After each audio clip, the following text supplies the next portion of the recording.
أهيل المعروف والعطاء والمألوف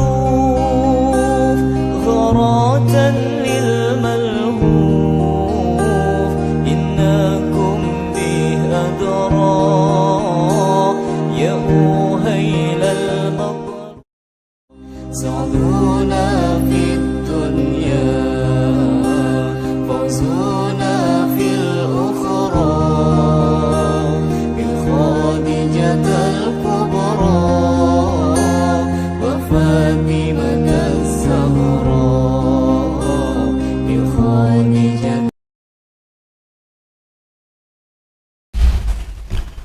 Assalamualaikum warahmatullahi wabarakatuh.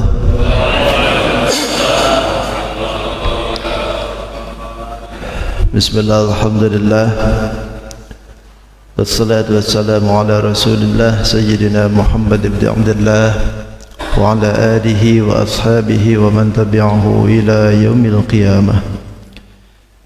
Allahumma salli wa sallim wa barik ala hadha an-nabiyil karim wa ala alihi wa ashabihi wa tabi'in lahum ajma'in. Amma ba'du. فقد قال الله تعالى في كتابه الكريم سورة الفاتحة أعوذ بالله من الشيطان الرجيم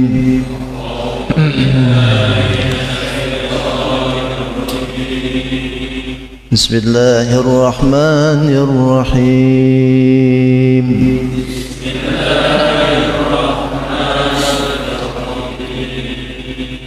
الحمد لله رب العالمين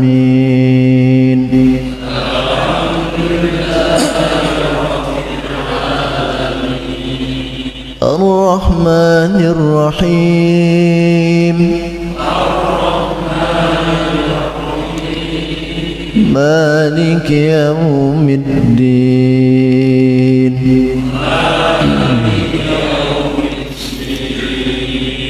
إياك نعبد وإياك نستعين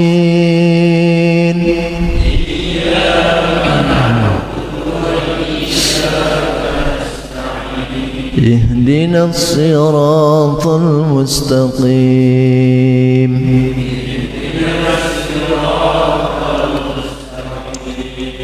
صراط الذين أنعمت عليهم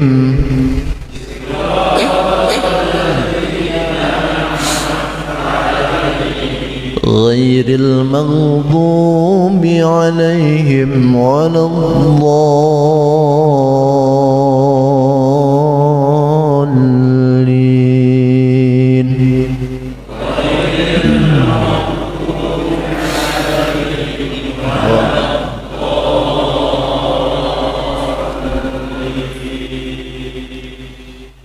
آمين. صدق الله العظيم وصدق رسوله النبي الكريم ونحن على ذلك من الشاهدين والشاكرين والحمد لله رب العالمين. Alhamdulillah, segala puji milik Allah Subhanahu wa taala. Kembali Allah berikan kesempatan kepada kita, Allah berikan kesehatan, Allah berikan luang waktu, bahkan Allah berikan ringan langkah untuk bisa melaksanakan salat subuh dengan berjamaah. Salawat dan salam tidak hentinya semoga dimaruahkan kepada junjungan alam Sayyidul Mustafa wal Murtada Nabi besar Muhammadin sallallahu alaihi wasallam. Tidak lupa pada keluarganya, para sahabat, para tabi'in, tabi'at sampai kepada kita, yang mudahan kita pun khususnya berkumpul di tempat ini nanti di yaumil qiyamah senantiasa diaku sebagai umatnya. Amin ya rabbal alamin. Hadirin wal hadirat rahimakumullah. Sebelum kita melanjutkan kajian, kita bacain suratul Fatihah, wabil khusus saudara kita, tetangga kita, atau barangkali handai tauladan kita, Bapak Haji Nanang Suryansah, Suryansah. Waktu Sabtu kemarin masih ada kan? Masih ada ngaji ya? Nah itulah umur siapa yang tahu ya? daripada sekian banyak yang ngaji sekarang ini, wallahu alam. Besok lusa kah? Enggak ada yang tahu semua. Tapi yang jelas mudah-mudahan kita bertahan panjang umur, sehat walafiat ya. Nah ini sama halnya dengan saudara kita kemarin ikut ngaji tapi sekarang tidak ada lagi, tinggal namanya saja. Kita doakan mudah-mudahan beliau diampuni segala kekhilafannya, diterima Islamnya, diluaskan di alam kuburnya, dan dimasukkan ke dalam surganya Allah Subhanahu wa taala, dan dipertemukan dengan kekasih baginda Rasul Nabi Muhammad sallallahu alaihi wasallam. Wa ila hadiniya bi mardatillah wa khususan Haji Nanang Suryansah bin Haji Sofyan Nur. Al-Fatihah. Bismillahirrahmanirrahim. Alhamdulillahirabbil alamin arrahmanir rahim maliki yaumiddin. Iyyaka na'budu wa iyyaka nasta'in ihdinas siratal mustaqim siratal ladzina an'amta 'alaihim ghairil maghdubi 'alaihim waladdallin. Ighfir lana amin. Mudah-mudahan doa kita dikabul oleh Allah Subhanahu wa taala. Nah, enaknya tukang ngaji itu begitu ya. Jadi kalau seandainya ada sakit didoain, ada sesuatu didoain, meninggal didoain, dikenang gitu. Coba kalau nggak pernah ngaji, nggak ada yang tahu. Nah, itulah gunanya kita berkumpul dalam kebaikan. Karena segala kebaikan insya Allah akan dibalas pula dengan kebaikan. Makanya saya doakan mudah-mudahan yang ngaji ini panjang umur ya. Gimana? Karena biasanya kalau jamaah itu, kalau jamaah ngaji nih, kalau sudah meninggal susah gantinya. Susah kalau ngaji tuh. Yang ngaji cuma 5 orang, meninggal 1, nggak ada lagi sudah. 4 aja sisa sudah. Tapi alhamdulillah kita masih diberikan oleh Allah hidayah, hinayah dan kekuatan untuk bisa melaksanakan kajian. Mudah-mudahan umur ini barokah ya semuanya. Baik, bismillahirrahmanirrahim. Sampai mana kemarin tuh? Enggak sampai mana-mana. belum sampai kemana-mana ya. Oh, baru isti'adah sudah, bismillah sudah, nama-nama suratul Fatihah sudah. Baru nama-nama ya. Kita masuk aja, kelamaan nanti kalau enggak masuk. Bismillahirrahmanirrahim. Alhamdulillahirabbil alamin.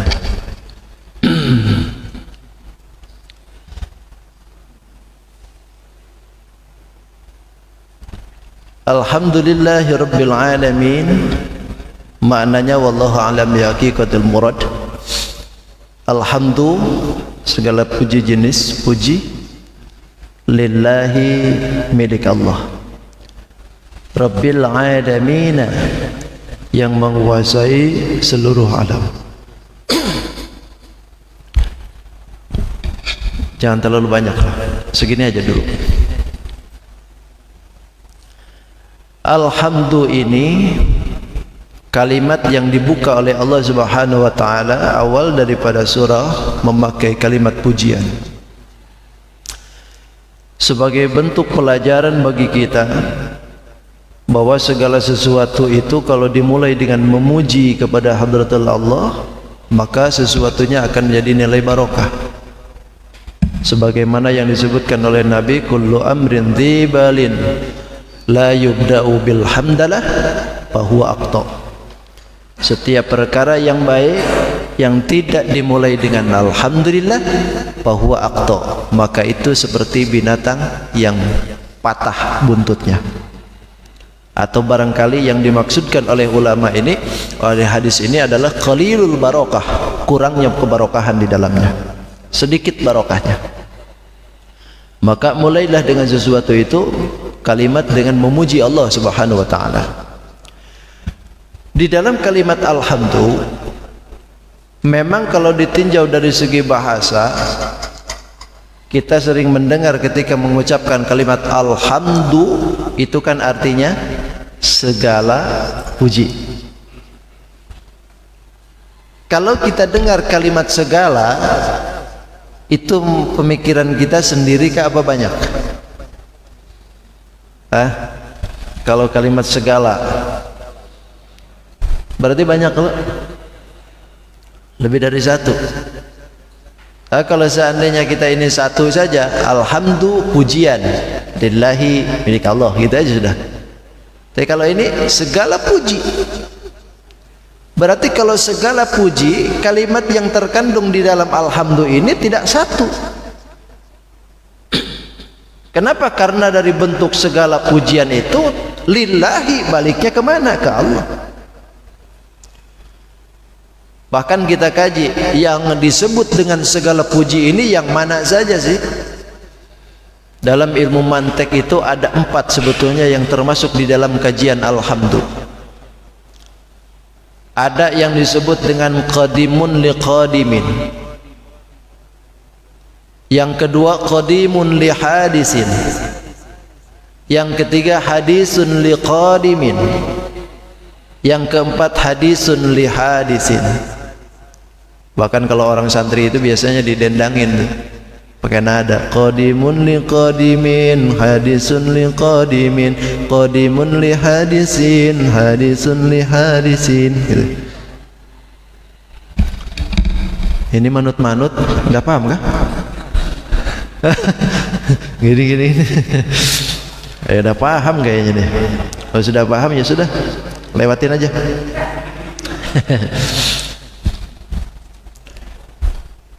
Yang dimaksudkan pertama nih, ada pujian qadimun liqadimin. Mujinya qadim itu bukan qadim awanglong. Qadim yang dimaksud itu bahasa Arab, yang dimaksudkan adalah Allah yang maha qadimun, yang maha abadi. Yang dimaksudkan qadimun liqadimin ini, pertama ada hadis atau ada pujian mujinya Allah ke Allah. Muji sendiri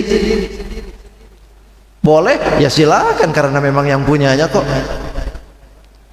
Banyak dalam Al-Quran Allah muji sendiri kan. Inni a'lamu ma la ta'lamun. Kata Allah, sesungguhnya aku ini lebih tahu terhadap apa yang kalian tidak tahu. Itu muji sendiri kan.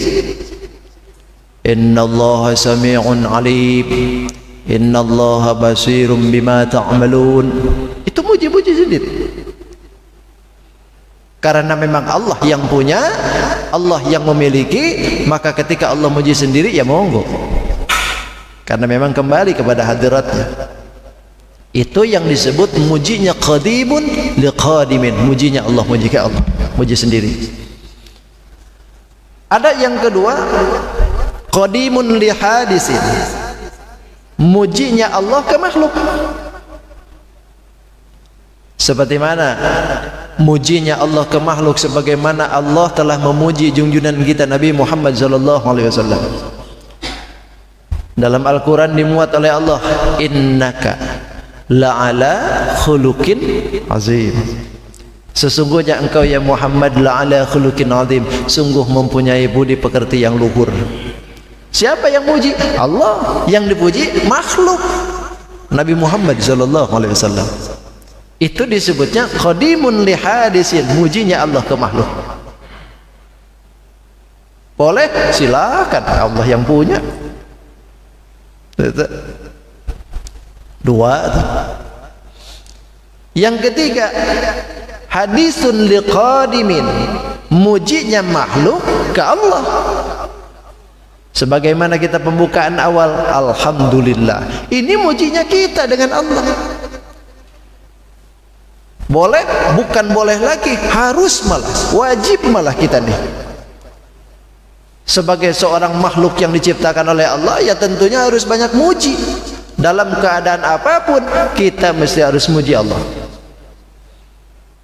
Bahkan dalam hadis itu menyebutkan bahwa baginda Rasul itu, idza atahul amru yusarruhu qala alhamdulillahilladzi bi ni'matihi tatimmus shalihat. Baginda Rasul kalau datang kepadanya sesuatu yang menggembirakan, beliau selalu memuji kepada Allah. Alhamdulillahilladzi a'la bi ni'matihi. Segala puji milik Allah Subhanahu wa taala, dat yang memberikan kenikmatan. Bahkan dia tatimmus shalihat, yang menyempurnakan amal soleh. Itu ketika sesuatu datang ke Nabi yang menggembirakan. Bahkan perkara yang tidak menggembirakan Nabi pun Nabi selalu memuji. alhamdulillahi ala kulli hal. Nabi selalu berkata, alhamdulillahilladzi ala kulli hal. Segala puji milik Allah terhadap segala keadaan. Itu perkara tidak menyenangkan, tapi pujian itu keluar dari Nabi. Nah, ini memberikan contoh ke kita ya, bahwa dalam kehidupan kita itu muji itu enggak mesti harus yang enak-enak, enggak mesti harus yang senang-senang. Sebetulnya dalam keadaan apapun kita, muji itu harus tetap ada. Karena keadaan apapun yang ada dalam diri kita, dalam kehidupan kita, sejatinya siapa yang menentukan? Allah kan. Makanya adainlah setiap hal itu alhamdulillahi ala kulli hal. Sampai ada doanya kan, ya muhawwilal hal hawwil halana ila ahsanil hal, kan gitu. Ya muhawwilal hal, wahai dat yang membulak-balikan keadaan, hawwil halana, balikanlah keadaan kami, ila ahsanil hal, ke tingkah atau keadaan yang lebih baik. Kita dalam keadaan terperosok, dalam keadaan terhina, dalam keadaan ada di bawah, balikan ke Allah, minta balikan. Dengan apa? Muji ke Allah. Bahkan ada kan dalam sejarah itu, Nabi siapa yang dikasih penyakit itu? Ah, benar, berarti nggak ngantuk tuh. Nabi Ayub alaihissalam, ketika iblis itu berkata ke Allah, ya Allah, pantas aja Ayub itu bisa beribadah, pantas aja dijadikan kekasih, lo orangnya kaya, lo orangnya happy, keadaan semuanya ada, pantas aja dia bisa beribadah. Kata Allah, kalau memang engkau mau nguji, ujilah dia. Apakah dia ini terlena dengan kekayaan yang diberikan atau sebaliknya? Oh, kalau gitu siap, kalau gitu diuji. Datang iblis. Iblis datang ke Nabi Ayub alaihissalam. Niatnya mau melencengkan apa yang ada di Nabi Ayub. Ini nguji iman Nabi Ayub nih. Pertama yang didatangi oleh iblis itu pabriknya. Pabriknya, ladangnya, semuaan dibakar habis. Dibakar habis oleh dia. Setelah selesai pembakaran, dia datang ke Nabi Ayub. Wahai Ayub, pabrikmu habis, ladangmu habis terbakar. Apa yang akan kau katakan ke Allah? Kata Nabi Ayub, alhamdulillahirabbil alamin. Loh, kok bersyukur? Lah iya bersyukur. Karena pabrik itulah, karena ladang itulah aku kadang-kadang terbebani hidup. Karena sekarang sudah diambil oleh Allah, maka aku alhamdulillah. Coba kalau kita pabrik kebakaran, siup.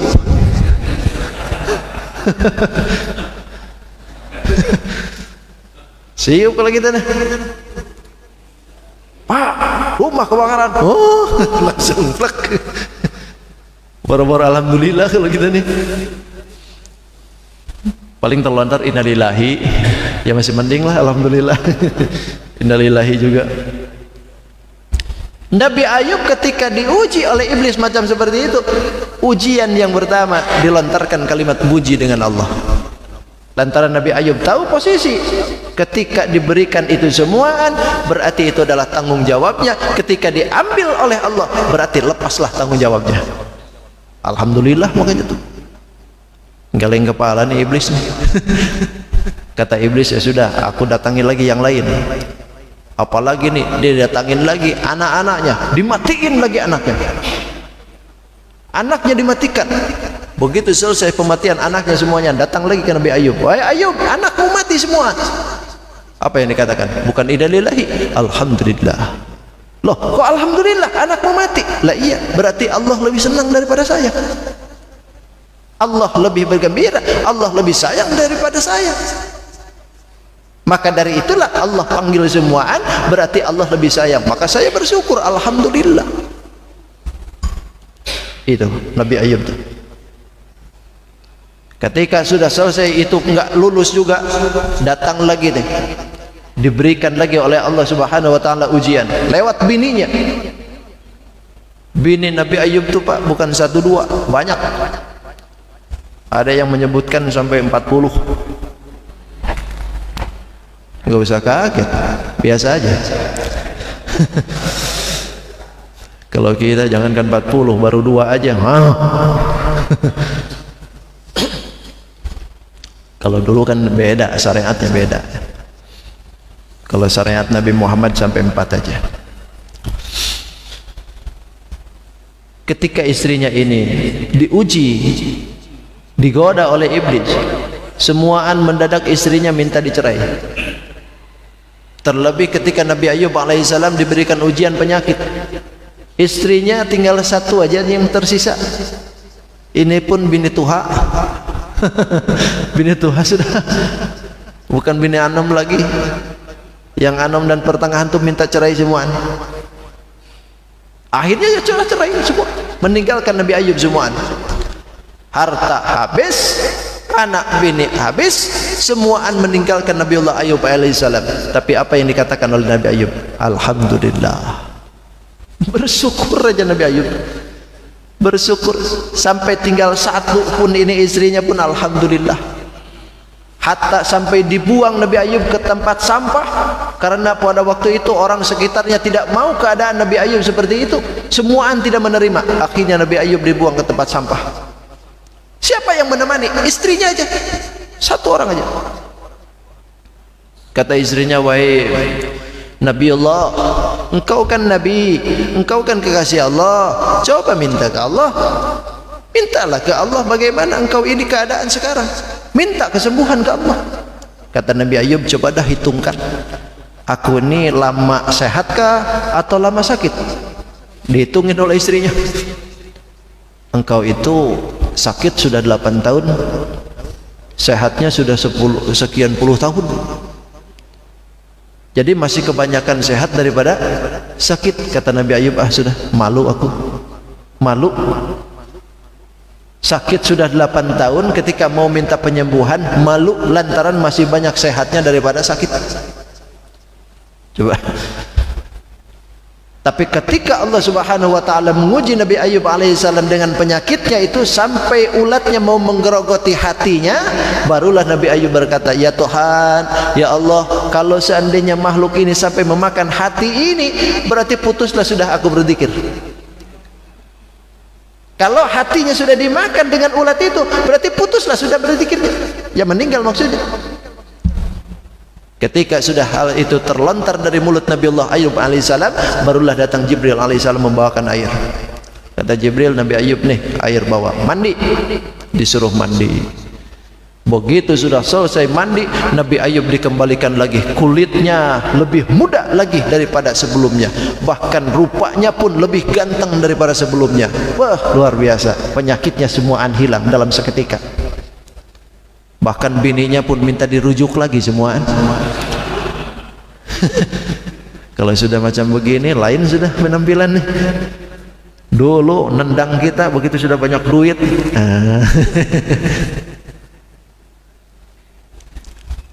Itulah yang harusnya terlontar dalam kita, ya. Jadi ketika segala sesuatunya itu dimulai dengan kalimat alhamdulillah, maka bisa jadi apa yang dilontarkan itu menjadikan hidup kita jadi barokah. Maka kalimat alhamdulillah diberikan contoh oleh Allah. Muji kita dengan Allah. Ini adalah disebut puji hadisun liqadimin, mujinya makhluk ke Allah. Harus, saudara. Kemudian yang keempat, mujinya hadisun li hadisin, mujinya makhluk dengan makhluk, mujinya sesama kita. Boleh di mana dulu? Mujinya sesama kita itu ada 2. Pertama, ada mujinya diri sendiri. Yang kedua, ada muji kepada orang lain. Muji sendiri bolehkah? Yang mana dulu? Muji sendiri pun juga kata Imam Al-Ghazali ayat 2. Ada yang diperbolehkan, ada yang tidak. Muji diri sendiri yang diperbolehkan ketika dia memuji dengan maksud untuk menarik orang lain supaya mengeluarkan atau bisa jadi melakukan perbuatan yang dia lakukan. Memuji diri sendiri supaya orang lain tertarik. Sebagaimana kita sedekah, ditampakkan di depan orang supaya orang itu pun mau sedekah seperti kita. Nah ini juga begitu. Diperkenankan muji sendiri ketika kita ini ada niatan dalam hati supaya orang yang di depan kita ini atau lawan bicara kita ini mau juga melakukan perbuatan apa yang kita lakukan itu. Karena Nabi pun juga kadang-kadang seperti itu. Pernah suatu ketika Nabi muji sendiri kan, ketika Nabi itu membagikan ghanimah, di situ ada orang munafikin pada waktu itu. Lalu orang munafik ini berkata bahwasanya Muhammad ini tidak adil. Nabi Muhammad disebutin oleh mereka tidak adil. Lalu Nabi menyebutkan begini, inni la aminun fis samai aminun fil ardh. Sungguh aku ini orang yang terpercaya di langit dan juga orang yang terpercaya di bumi. Ini kan puji sendiri. Boleh seperti itu? Boleh, karena memang tujuan Nabi supaya orang yang di depan ini yang menuduh Nabi tidak adil itu supaya berbuat yang sama. Bahkan Nabi menyebutkan, andai aku ini tidak adil, lalu siapa lagi yang bisa adil? Ada ya dulu itu yang gak sopan juga dengan Nabi itu ada. Jadi ketika itu Nabi itu membagikan ghanimah. Biasanya kan kalau harta ghanimah itu dibagiin itu dengan rata gitu. Setiap orang yang ikut pada peserta perang pada waktu itu rata semuaan kebagian gitu. Cuman pada waktu itu ada yang aneh. Ada yang aneh gitu. Pembagian harta ghanimah itu kebanyakannya orang-orang Mekah, bahkan orang-orang kaya-kaya Mekah pada waktu itu. Sementara sahabat-sahabat yang utama ini berdiam aja. Karena tahu ini tujuan Nabi ada apa ini gitu. Nggak ada yang protes. Tapi ketika itu ada golongan orang munafikin,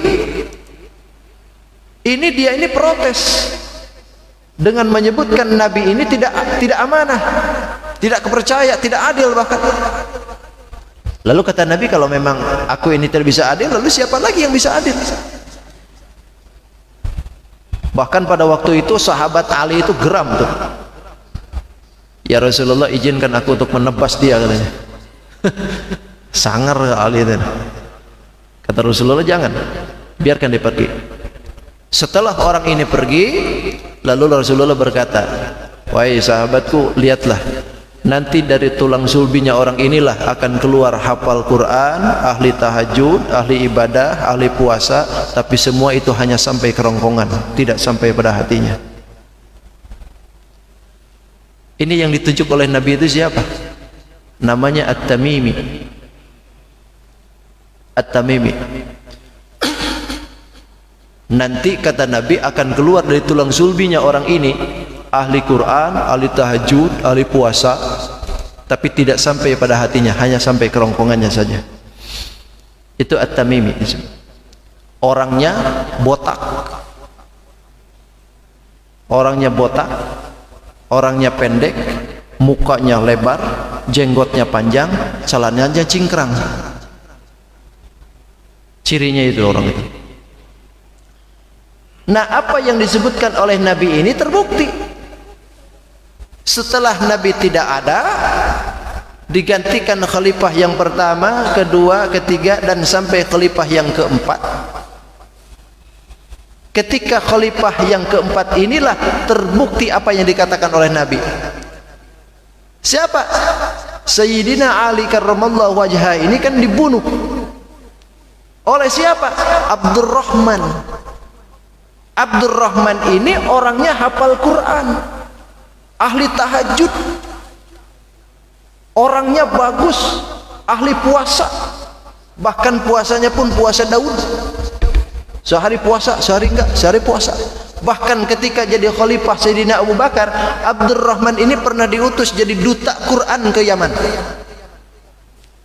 Tapi semuaan itu ternyata tidak sampai pada hatinya, hanya sampai di tenggorokan dia. Dari mana asalnya Abdurrahman ini? Abdurrahman ini bin Mulzam bin At-Tamimi. Tuh, nyambung ke situ. Jadi yang disebutkan oleh Nabi itu akan keluar dari tulang sulbi orang ini nanti hafal Quran, ahli ibadah, ahli puasa, tapi hanya sampai serongkan. Siapa? Abdurrahman bin Muljam tuh, yang membunuh Sayyidina Ali. Turunan siapa? At-Tamim, yang tidak sopan tadi ke Nabi itu. Gitu. Makanya ketidakbagusan dalam hidup kita itu, awas, hati-hati. Minta dari sekarang jangan sampai turun ke anak cucu. Itu. Kita hidup misalkan banyak melanggar aturan Allah, minta ke Allah supaya apa yang pernah kita lakukan itu jangan sampai turun dah ke anak cucu. Karena takhayyaru min nutfatikum, kata Nabi, fa innal irqa dassasun. Takhayyaru min nutfatikum, pilihlah oleh kalian tempat untuk menaruh air manimu. Fa innal irqa dassasun, karena keringat itu dassas, akan meresap. Apa ini artinya? Rasulullah menggambarkan dassas, Rasulullah meninggalkan keringat. Dalam artian yang dimaksud, pilih seseorang yang akan menjadi pendamping hidup kita, karena nanti keluar anak cucu kita dari situ tuh adat istiadatnya akan sama dengan kita. Kalau kita ini adat istiadatnya jelek, maka jangan salahkan anak cucu kita, nanti akan ada seperti itu. Makanya minta ke Allah tuh, segala sesuatu apa yang kita perbuat untuk melanggar aturan Allah itu jangan sampai dah. Itu anak cucu kita jangan sampai. Anak cucu kita itu soleh-soleha aja semuanya lah. Itu. Nah, sama halnya dengan yang ini nih. Abdurrahman bin Muljam At-Tamim adalah orang yang pernah disebut-sebut oleh Nabi tadi. Itu. Jadi ada ya seperti itu. Naudzubillah, summa naudzubillah. Padahal hafal Quran deh. Bagus orangnya itu. Itu.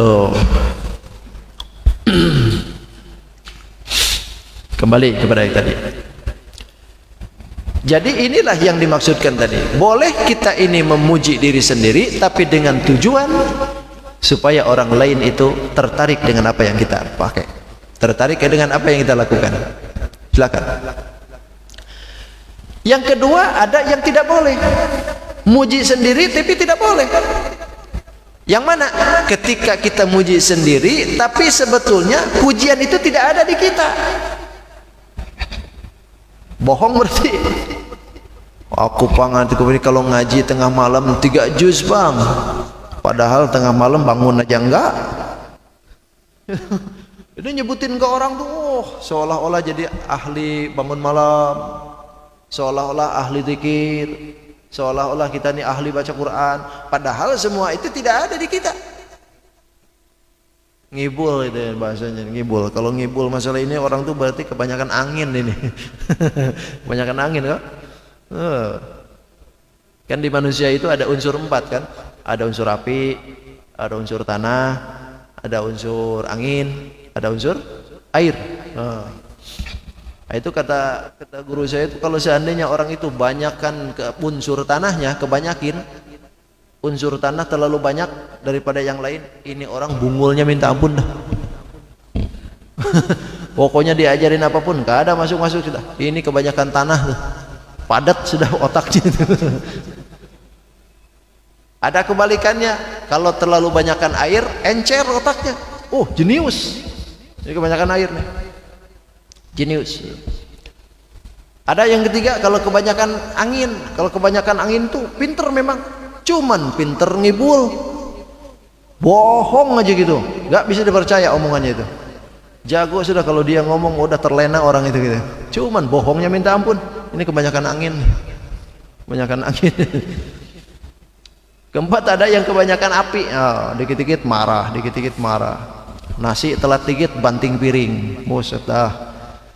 Gelas banting, apa-apa banting, gitu. Semuaan dibanting semua. Kemana nih minuman? Nggak ada. Kemana? Gelasnya habis, dibanting pian. Itu kebanyakan api, marah melulu. Dan seandainya manusia ini, kalau seandainya dalam dirinya ada, ya alhamdulillah. Tapi kalau dalam dirinya tidak ada, sementara dilontarkan kepada orang lain seolah-olah kita ini ahli itu, maka ini berarti haram. Tidak boleh macam begitu. Itu muji sendiri. Ada yang kedua, muji kita dengan orang lain. Muji dengan orang lain pun juga sama. Ada yang diperbolehkan, ada yang tidak. Karena kata Imam Al-Ghazali bisa membahayakan orang yang dipujinya, atau barangkali bisa jadi membahayakan orang yang memuji. Ketika kita memuji orang lain, kalau seandainya pujian itu ada di dia, ya alhamdulillah. Memang pantas kalau memang ada di orang itu, kelebihan daripada apa yang tidak ada di kita, maka patut dipuji memang. Orang pintar kita puji dengan kepintarannya, orang cerdas kita puji dengan kecerdasannya, orang soleh kita puji dengan kesolehannya, orang baik itu kita puji dengan kebaikannya, orang dermawan kita puji dengan kedermawannya, karena memang ada di dia. Yang tidak diperkenankan ketika kita muji orang lain yang tidak ada di dia, apalagi pujian kita pura-pura, kita muji habis-habisan. Kenapa? Tujuannya mudahan bang proposal keluar gitu. Dipuji habis-habisan. Mudah-mudahan si Din bantu kita. Nah ini nggak bisa macam begitu. Itu. Apalagi kalau seandainya diselingi dengan pura-pura, kita puji-puji dia, padahal sejatinya apa yang ada di dalam dirinya itu tidak ada. Ini hanya pura-pura aja, disebutnya hipokrit teman. Hipokrit. Munafik itu hipokrit. Jadi di bibir iya tapi di hati lain. Nah, ini tidak boleh kalau macam begini. Karena tujuan kita memuji itu nanti ujung-ujungnya akan balik kemana? Makanya kalimat pujian itu walaupun ada hadisun li hadisin, mujinya makhluk ke makhluk, tapi tetap harus dilihat lillahnya. Segala pujian itu balik ke Allah. Boleh kita memuji makhluk, akan tetapi tujuannya apa dulu. Terus yang kedua, yang dipujinya pun juga sama. Ketika kita dipuji oleh orang lain, maka pujian itu pun balikan lagi ke Allah. Aduh, pian nih pang tampannya, alhamdulillah. Itu kan dibalikan ke Allah.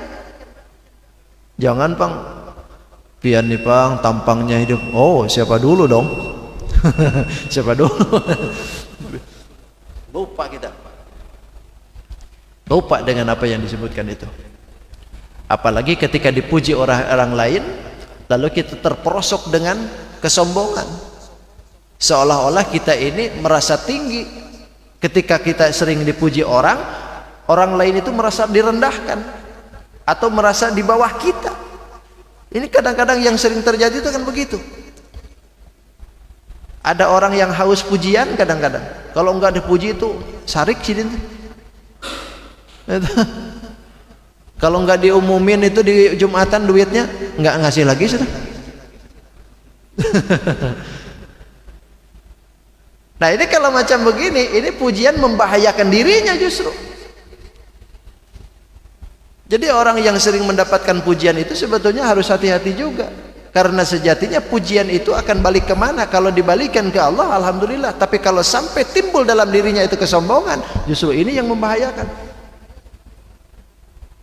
Apalagi kalau orang lain tidak ada yang memuji, dia sarik. Nah berarti bahaya tuh hati. Ngambek gitu.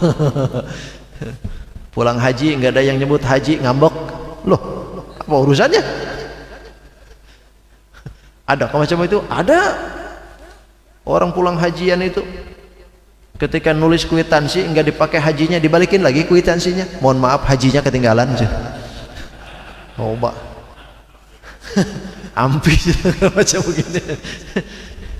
Kebangetan kalau begitu.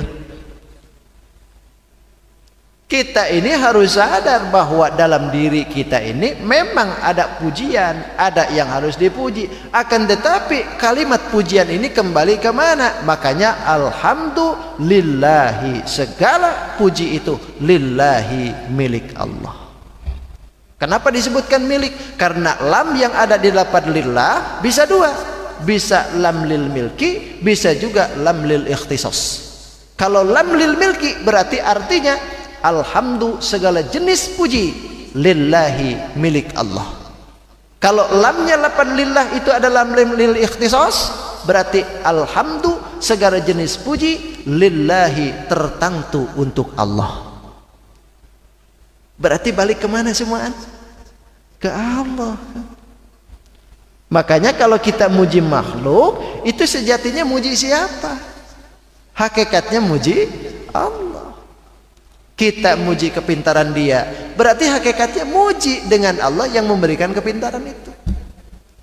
Kita muji orang yang berbuat baik, sejatinya hakikatnya muji Allah yang menjadikan dia jadi orang baik. Gitu.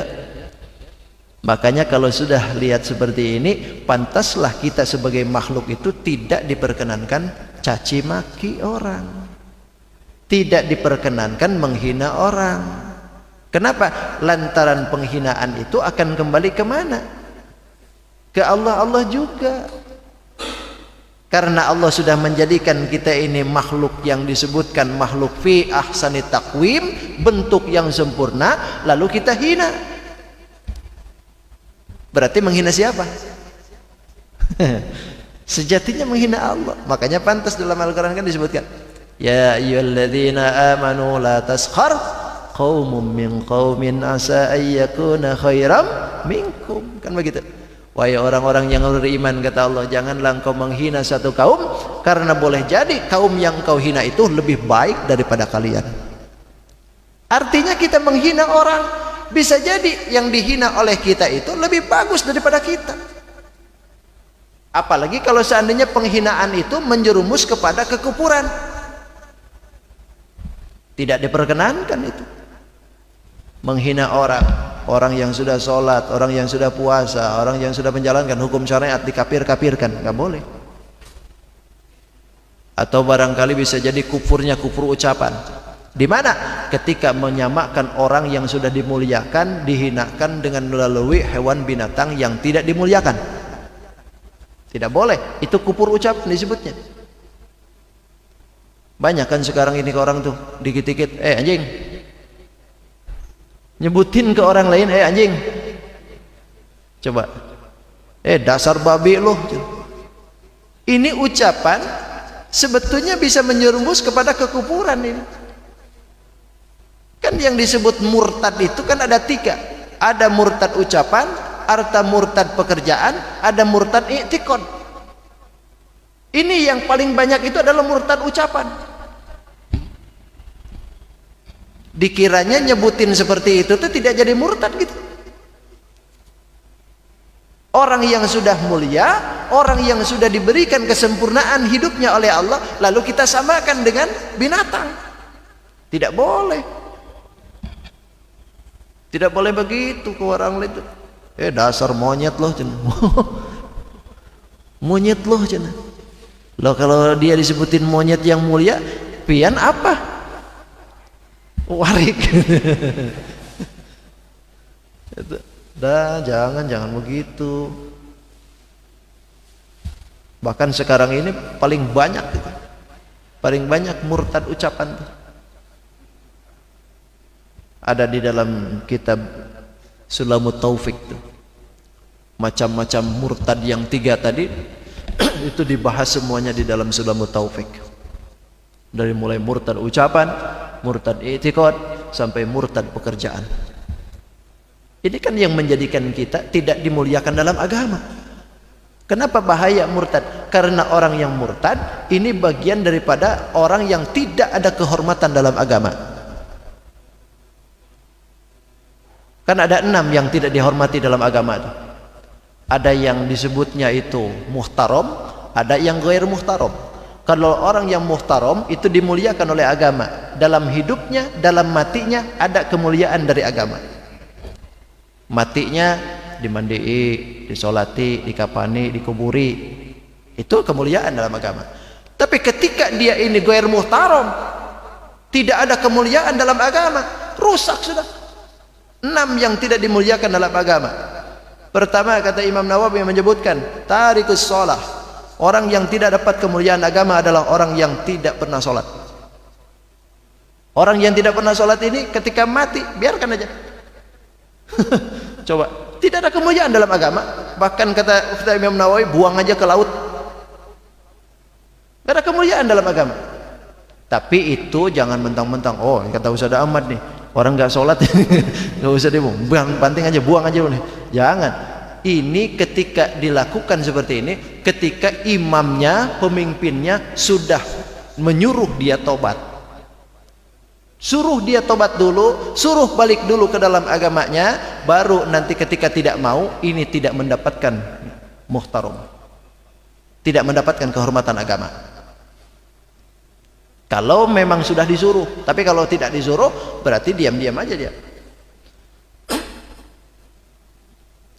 Tarik ke sholat, orang yang tidak pernah sholat ini tidak mendapatkan kehormatan agama. Yang kedua, wazaniul muhsan, orang yang zina muhsan. Ada muhsan, ada ghair muhsan. Kalau muhsan ini orang dua-duanya pernah nikah, duda janda, lalu zina, ini ghair muhsan disebut. Ini zina muhsan disebutnya. Zina muhsan ini hukumannya berat. Ditanam dirinya setengah badan lalu dilempari. Sampai berapa? Sampai mati. Lain halnya kalau zina ghair muhsan. Ghair muhsan itu dua-duanya masih lajang, belum pernah nikah, tapi zina, kubur badannya, dilempari batu 70 kali. Mati apa enggaknya? Wallahu alam. Terserah umurnya. Kalau memang kita mau pakai hukum agama. Tapi kalau di kita adem-adem aja, Bang. Hah? Adem-adem aja kalau di kita.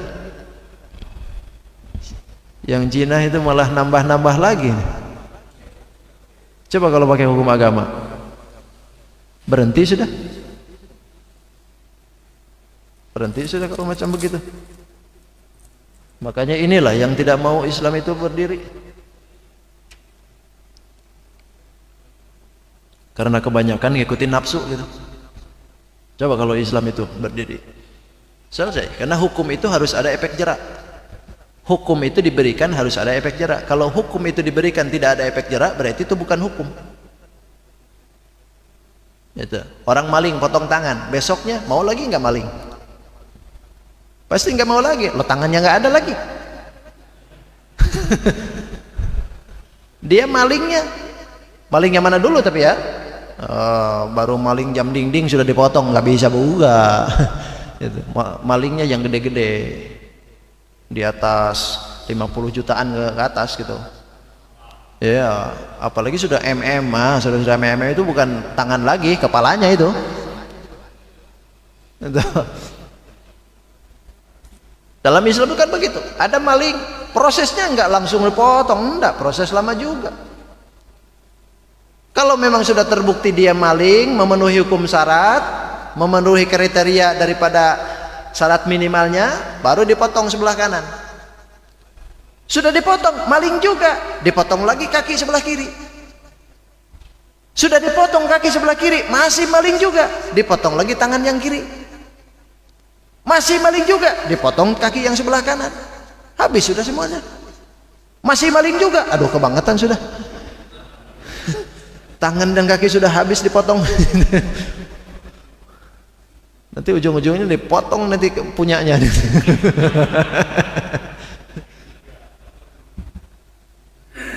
Gak mungkin lagi kan, kalau sudah dipotong satu gak mungkin lagi dia mau maling gitu. Itu adalah efek jerak. Zina juga begitu. Karena dalam hukum agama orang yang zina ini tidak ada kemuliaan, makanya dilempar.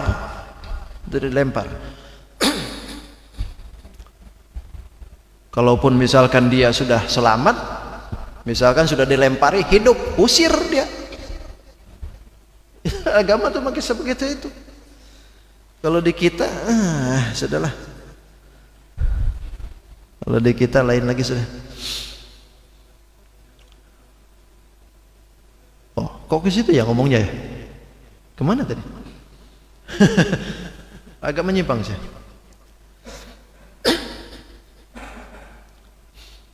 Yang ketiga ya. Yang ketiga adalah zina muhsan. Yang keempat siapa? Murtad. Orang yang murtad. al-murtadu. Orang yang murtad ini tidak ada kemuliaan dalam agama. Makanya saya sudah sebutkan tadi, ketika kita ini menjadikan orang lain dihina, disamakan dengan binatang yang hina, maka ini murtad ucapan. Kalau dia tahu, buru-buru harusnya syahadat lagi ini. Kalau memang tahu. Kalau enggak tahu, kasih tahu bahwa itu adalah ucapan murtad. Itu. Yang kelima, yang tidak ada penghormatan dalam agama itu adalah kalbul akur, anjing galak. Anjing yang tidak menerima pendidikan. Kalau anjingnya jinak nggak masalah. Anjingnya yang sudah dididik, anjingnya yang sudah itu anjing jinak, itu tidak boleh kita berikan. Ini anjing galak. Orang datang ke situ main serobot aja, digigitnya situ. Pokoknya ini anjing nggak tahu mau, siapapun yang datang ke situ digigitnya. Ini anjing sudah gila nih sebutnya. Tembak aja sudah kalau begitu. Matikan aja kalau anjing gitu. Tapi kalau anjing-anjing yang kena didikan, jangan dikasih nasi di dalamnya jarum, mawas. Itu dolim juga sama. Tidak boleh, karena itu menerima pendidikan, masih ada kehormatan gitu. Walaupun itu anjing. Kemudian yang terakhir, yang keenam, yang tidak ada kemuliaan dalam agama itu adalah khinzirun, babi. Babi ini tidak ada penghormatan dalam agama. Gitu. Baik babi yang dididik ataupun yang tidak. Pokoknya babi ini sudah, babi aja sudah. Babi aja sudah. Itu. Itu. Makanya disinilah letaknya kita tidak diperkenankan kita menghina makhluk Allah. Lantaran semuaan itu pujian kembali kepada Allah. Berarti kalau seandainya Allah sudah menciptakan makhluk itu sempurna, ya pujilah dengan kesempurnaan itu. Tidak boleh dicaci maki, karena mencaci maki makhluk Allah berarti mencaci maki ciptaan Allah. Loh, ada orang itu Pak Ustadz kok berbuatnya seperti itu? Caci makinya itu bukan orangnya, tapi yang dicaci maki itu adalah kelakuannya, bukan orangnya. Ada orang tukang mabuk, caci maki itu adalah kelakuan mabuknya, bukan orangnya. Sebab kalau orangnya sama dengan kita, dia punya hidung, dia punya tangan, dia punya kaki, semua apa yang ada di kita ada di dia. Cuman kelakuan dia tidak ada di kita. Itu yang tidak boleh. Makanya untuk pencaci makian itu tidak diperkenankan dalam agama. Tuh. Alhamdulillah, gitu dah. Ini udah 6:30 nih.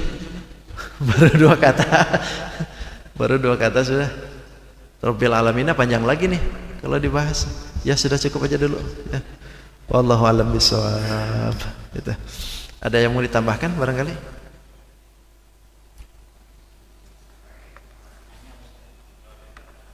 Ya. Oh ya.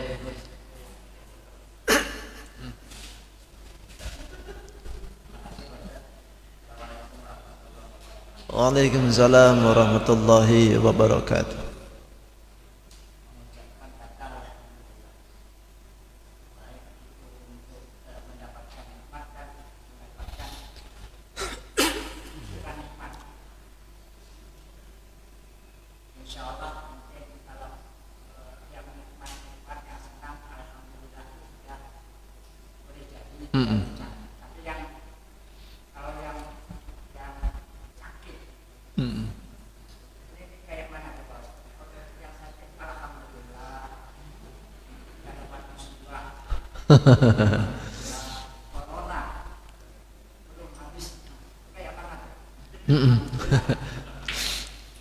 Jadi yang dimaksudkan alhamdulillah dalam segala yang tidak menyenangkan, dalam tingkah keadaannya. Alhamdulillahi ala kulli hal. Itu.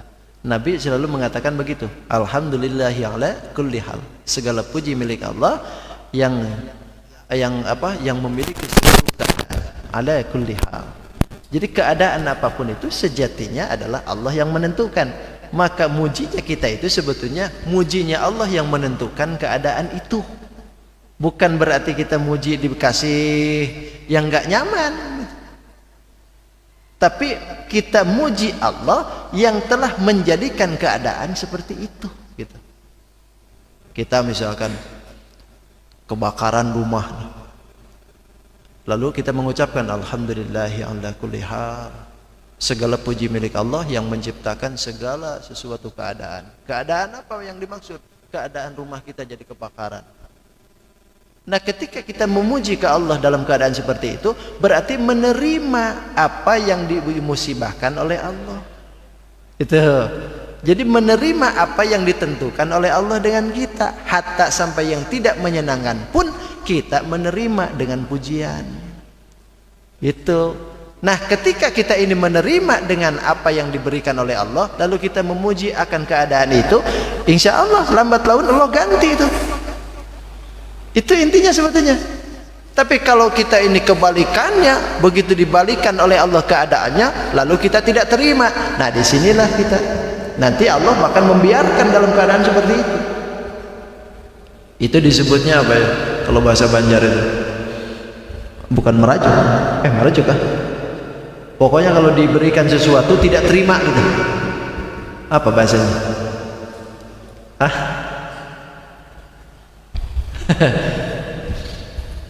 Kita diberikan musibah tidak terima, kita diberikan sakit tidak terima. Tidak menerimanya kita ini sakit berarti tidak menerima keadaan dari siapa?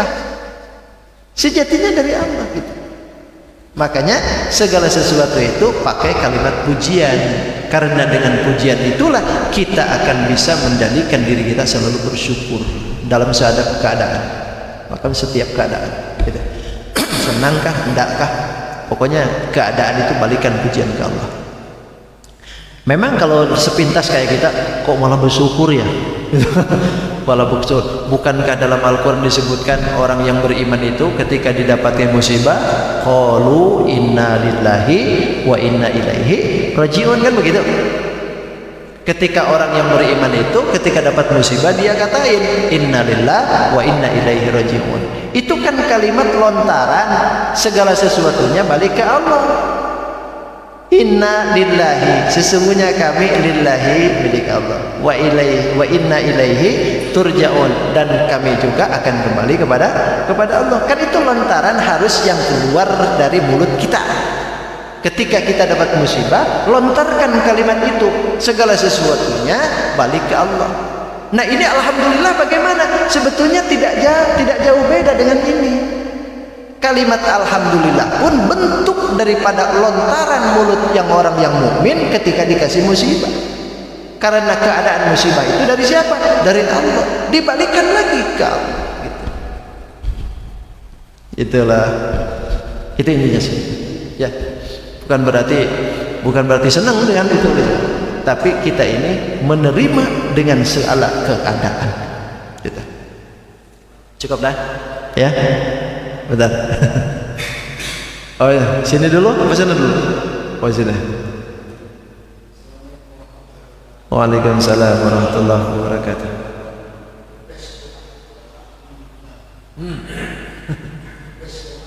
The best doa. Oh, best seller ya.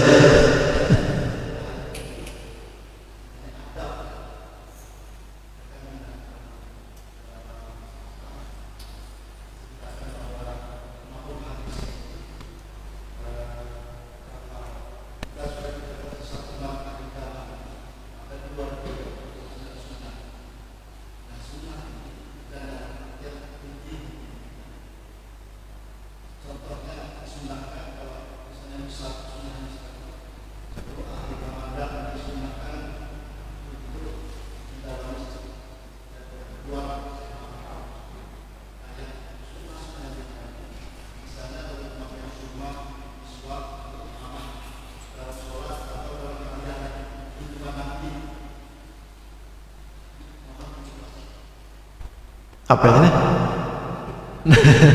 Apa maksudnya nilai sunnah kah?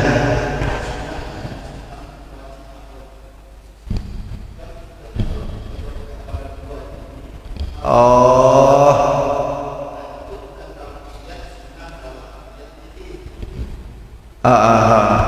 ada hadis yang menyebutkan, dalam hadis itu kan taraktu fikum amroini ma in tamassaktum bihima lan tadillu abada. Mungkin ini yang disebutkan itu. Aku tinggalkan bagi kalian dua hal yang mana ketika berpegang kepada dua hal lan tadillu abada, tidak akan tersesat selamanya. Kitabullah wa sunnatir rasul. Itu berarti ya. Itu kitab Allah dan sunnah Rasul. Sunnah yang mana maksudnya itu? Yang harus dipegang itu atau gimana?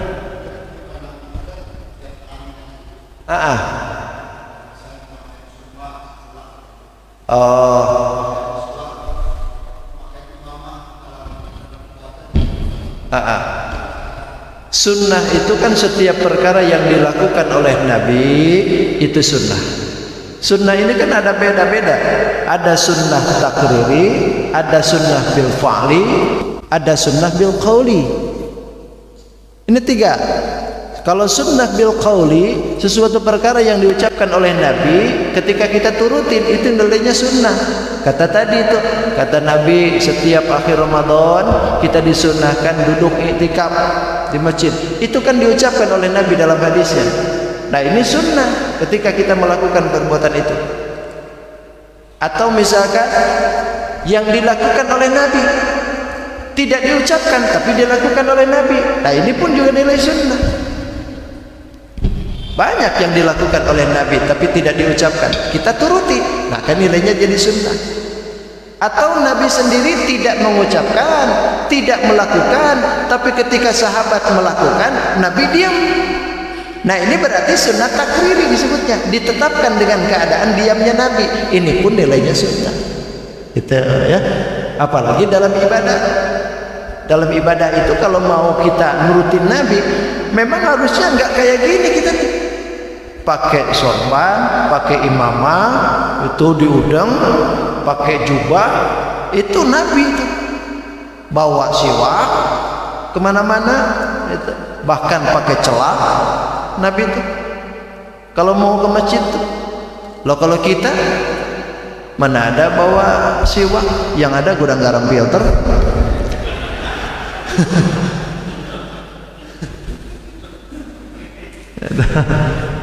Nah makanya ulama fikih itu sampai mensunahkan itu siwak, sampai-sampai kalau nggak ada siwak apapun jadi yang kasar-kasar sorban kita jadi kalau mau mendapatkan nilai sunnahnya aja. Atau barangkali baju kita itu tapi setelah sikat gigi Pak, jangan dong sikat gigi sudah digosokin di sini. Tuh. Itu jorok namanya.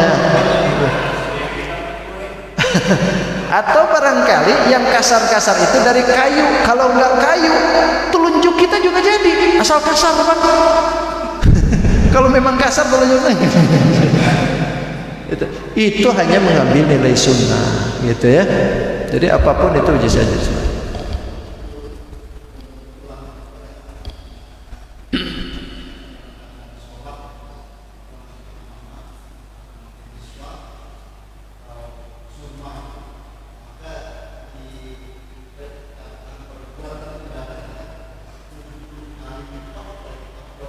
Ya, itu sama dengan yang tadi ya. Bahkan Nabi menyebutkan laula an asyqa ala ummati la amartukum bisiwak. Kalau seandainya tidak memberatkan akan umatku, aku pasti perintahkan untuk bersiwak. Artinya Nabi akan mewajibkan kalau seandainya siwak ini tidak memberatkan. Tapi untungnya Nabi enggak berkata itu. Untungnya Nabi hanya menyunahkan saja siwak itu. Coba kalau seandainya siwak itu diwajibkan oleh kita, dosa barataan kita nih nggak bawa siwak itu. Tapi untungnya hanya sunnah saja. Makanya Nabi tahu keadaan kita. Laula an asyqa la amartukum bisiwak. Kalau tidak memberatkan umatku, kata Nabi, aku pasti memerintahkan itu siwak. Tapi tahu Nabi keadaannya kalau diperintah ini siwak harus diadain, berat untuk kita. Makanya nilainya sunnah aja. Mau bawa monggo, kalaupun enggak masalah. Asal dari rumah sikat gigi. Ya itu aja. Itu bangun tidur dari rumah sikat gigi dulu. Paling tidak kan seperti itu. Karena nanti kalau seandainya kita ini enggak sikat gigi, kasihan yang di kanan kiri kita. Apalagi terkipas angin, pak, sudah subuh, muak nih. Ampun dah. Sudah mulut merokok, makan jengkol, petek lagi. Lengkap sudah. Apa tadi? The best doa. Alhamdulillahi ala kulli hal. Ya, alhamdulillahi ala kulli hal. Itu aja. Ya muhawwilal hal, hawwil halana ila ahsanil hal. Itu aja sudah. Ya. Bahkan salah satu adab dari doa itu baca pujian. Makanya kan alhamdulillahirabbil alamin, hamdas syakirin, hamdan na'imin, hamdan yuafi ni'amahu wa yukafi'u mazidah. Itu salah satu doa yang paling afdal. Ya, yang paling afdal itu adalah pertama dibuka dengan itu. Ya cukup, terima kasih. Ya. Waalaikumsalam warahmatullahi wabarakatuh.